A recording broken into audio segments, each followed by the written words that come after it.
आप पे आरोप ये लगे कि आपने बहुत सारे गाने डिलीट करवाए, तो कितना कुछ आपको लगता है, कितना कुछ आपका रोल था? नहीं, वो रोल तो था ही नहीं ना, वो झूठा आरोप था। उसको लगा कि भाई चलो बदनाम तो कर लिया, समझ रहे हो, गाने तो डिलीट हो गए, बदनाम तो कर लिया। जबकि सुभाष फौजी का आप यूट्यूब पे इंटरव्यू देखो, आप सुभाष फौजी ने बताया कि ये गन कल्चर और इनके खिलाफ तो हम कलाकार इकट्ठे होकर गए थे बल्कि सरकार के पास, और जिस आदमी ने मेरे ऊपर इल्जाम लगाया वो आदमी को भी पता था, वो भी चंडीगढ़ में था। ये सुभाष फौजी ने बताया, बहुत बाद में खुलासा करा। मैं बोला सुभाष भाई तो उससे दिन खुलासा ना कर देता जब भय होने लग रही थी बाद में खुलासा करा। हालांकि उस कंट्रोवर्सी के दौरान ही सुभाष भाई ने खुलासा कर दिया। चलो, ये तो कंट्रोवर्सी हो भी चुकी है और पीछे भी जा चुकी वो है। एक जेलसी के उस पे होगा, जो मान लिया आप चोरी कर लो, पुलिस आपने पकड़ ले, आप चोरी का इल्जाम किसी और बुला दो। आज की तारीख में धर्मेंद्र हुड्डा जो अमेरिका में बैठा है, वो वीडियो जारी कर रहा है और कह रहा है कि हरियाणा को मैं सुधारूंगा।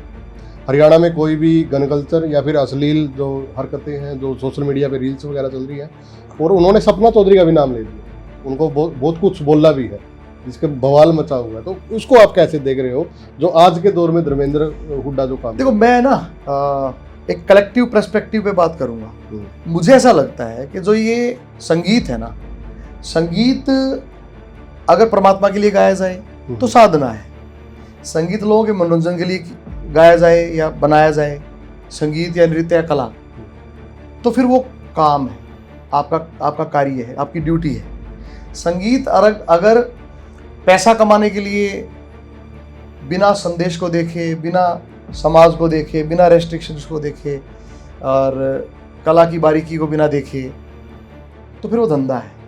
और अगर संगीत को सोच समझ के ऐसा बनाया जाए कि समाज भाड़ में जाए, जनता भाड़ में जाए, जो फर्क पड़ता हो पड़े जा, मन ना अपने धंधे का मतलब है, तो वो क्राइम है।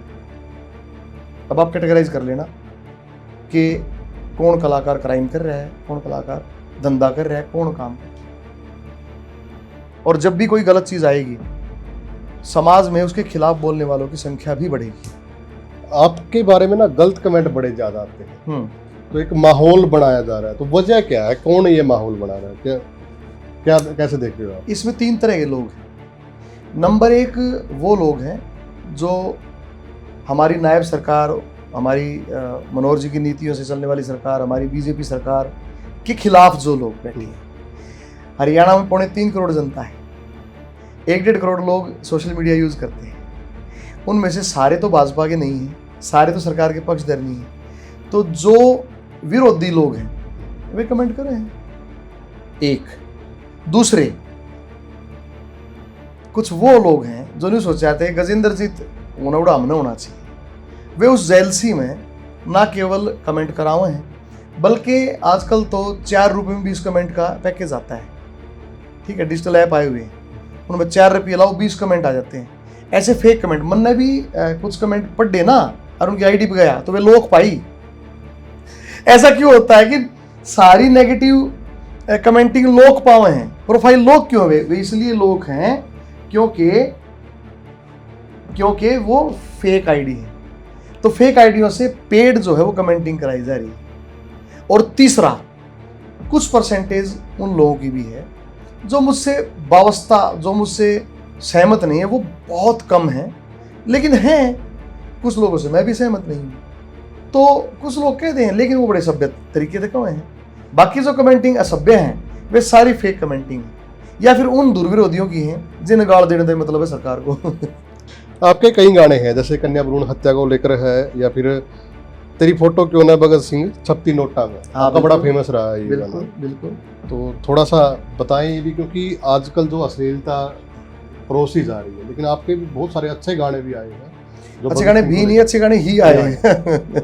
तो इसकी भी थोड़ा हाल। तो मैंने तो पिछले 6-7 महीनों में 6-7 गाने दे लिए। हाँ। एक मैंने माँ मंगलामुखी में पिछले महीने दिया, उससे पिछले महीने दिया वो ढूंगे ऊपर टांगे पिस्टल बने फिर बदमाश रे, गौ माता ठोकर में लगी किसे न को ने अख्यास रे, अरे जिसके गुर्दे में दम हो उन्हें चाहना के हथियार की, अरे करनी से तहरीस करो उस भगत सिंह सरदार की। एक मैंने दिया 4-5 महीने पहले कि माँ बोल लीते मने प्यार घना गिट पिट अंग्रेजी आती ना मने मान से उस हरियाणवी पे जो अंग्रेज जाने भी आती ना। बर्गर में वो मजा नहीं जो मजा बाजरा खाने में, मने भाषा तो कई आवे से पर मजा से देसी गाने में।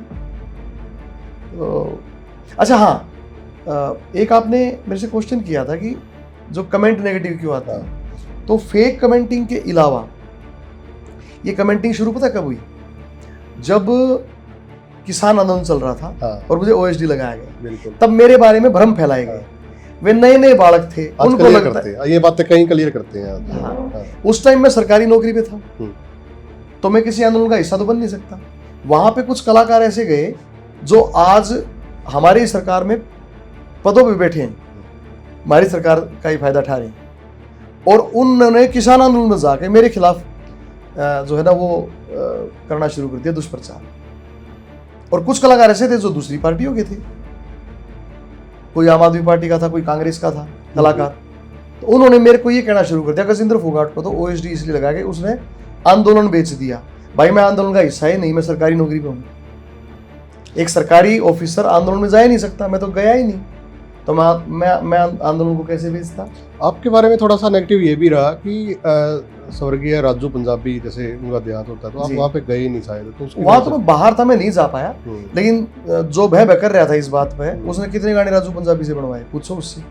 वो कद उससे पहले आके राजू पंजाबी का मैंने स्टूडियो नहीं देखा, मैं उड़े बैठा रहा करता। ये सब भाई साहब ढकोसले हैं, और थोड़े टाइम बाद सबकी सच्चाई सामने आ भी गई। राजू पंजाबी की डेथ कैसे हुई वो भी आपने राजनारायण पंगाल जी की वीडियो देखी होगी कि उनकी डेथ भी एक कंट्रोवर्सी थी। वो वीडियो आपको दे दूंगा, वैसे यूट्यूब पे पड़ी है, आप सब देख सकते हैं। ये सब जो है ना कुछ षड्यंत्र थे, कुछ और छुपाने के लिए कुछ और दिखाया गया, कहा गया।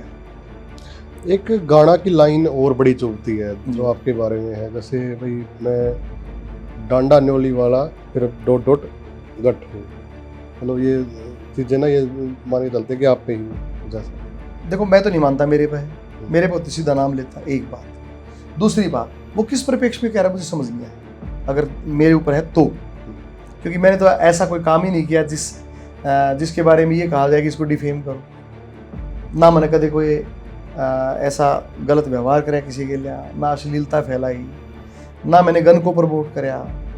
तो मुझे लगता नहीं कि हो सकता है अगर मेरे ऊपर गलती से उसने लिख भी दिया होगा तो बहुत पछताया होगा। कभी मिले हो आप उनसे? नहीं, मैं कभी नहीं मिला। आप एक बार बात हुई थी मेरी। अच्छा। हाँ, मैंने प्रेज किया था, मैं कहा अच्छा लिखता है भाई। वो युवा है हमारे हरियाणा का, और वो इस टाइम पे ये देखिए तहजीब हाफी को सुनता है, वो उसको कोट करता है, वो शिव बटालवी का नाम लेता है। तो जो बच्चा ऐसे पढ़ता हो, मैं तो नहीं कहूँ सारे युवा पढ़ो ना, हरियाणा के कितने कलाकार हैं जिन्होंने शहादत हसन मंटो को पढ़ा। आप बूझ लियो किसी हरियाणवी कलाकार ने बैठा के न्यू की 2 कहानियाँ नाम बताइए, मंटो वो कौन है। सो पढ़ना चाहिए, अगर कोई बालक पढ़ने लग रहा है तो आई अप्रिशिएट।